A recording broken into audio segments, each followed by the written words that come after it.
Bon, salut à tous. Vidéo principalement dédiée aux lycéens. Désolé pour le look gangster à cause du froid. Euh, donc, alors je voulais montrer comment une brève d'actualité économique peut encore une fois nous faire réviser notre cours. Et j'ai envie de parler d'Ascoval. Ascoval qui est une entreprise allemande basée en France. Donc déjà, premièrement, on peut réviser le chapitre sur l'économie internationale, la financiarisation des économies avec les IDE. Les IDE, donc participation à moins de 10% dans le capital d'une entreprise. Et là, c'est pas vraiment un IDE, loin de là. C'est plus ça a l'air d'être une transnationale ou une firme transnationale. Je la connais pas spécialement, hein. Moi, j'ai vu la brève passer. Ascoval, donc entreprise allemande basée en France, qui euh, du coup qui a fait l'actualité ces derniers temps parce qu'elle a été en prise avec le gouvernement et notamment la ministre de l'Industrie, Madame Agnès Runacher, Agnès Pannier-Runacher, qui leur a un peu mis la pression pour qu'ils ne quittent pas la France. Et alors pourquoi ils voulaient quitter la France à Scoval?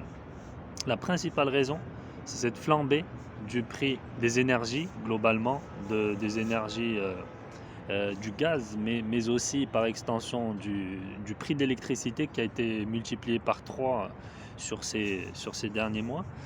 Alors qui dit électricité dit augmentation du prix des inputs, des matières premières et globalement des facteurs de production.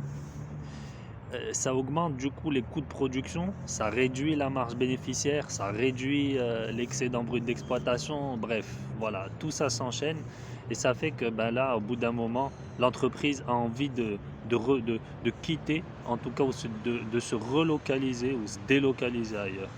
Le débat, c'est que la France n'a pas voulu. Alors, quelle notion de cours on peut utiliser pour illustrer cette partie-là, celle de l'impact des augmentations des matières premières sur la production. Et j'ai envie de faire appel à la notion de choc d'offre.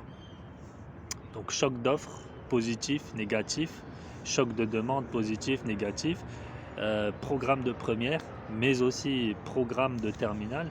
Choc d'offre, pourquoi? Parce que l'offre de produits, hein, sous-entendu, on se les met entre parenthèses, devient euh, trop cher. Donc la production en tout cas, puis la commercialisation, la vente, ou en tout cas tout ce qui est processus industriel devient trop cher parce que les matières premières deviennent trop chères. Ce qui produit un choc d'offre négatif. Le choc d'offre négatif ici en ce qui concerne Ascoval, il les a menés à une politique, comme on l'a dit, de délocalisation. Euh, donc deux notions importantes, mine de rien. Donc on a parlé de l'IDH, on a parlé des firmes transnationales, nous avons parlé des chocs d'offres, chocs de demande. Donc ce qui est pas mal déjà. Et j'ai envie de finir sur l'aspect politique. L'Allemagne et la France, deux pays qui se sont un peu tirés la bourre durant beaucoup de siècles, guerre de 100 ans, Première Guerre mondiale, Deuxième Guerre mondiale. Donc beaucoup d'affrontements.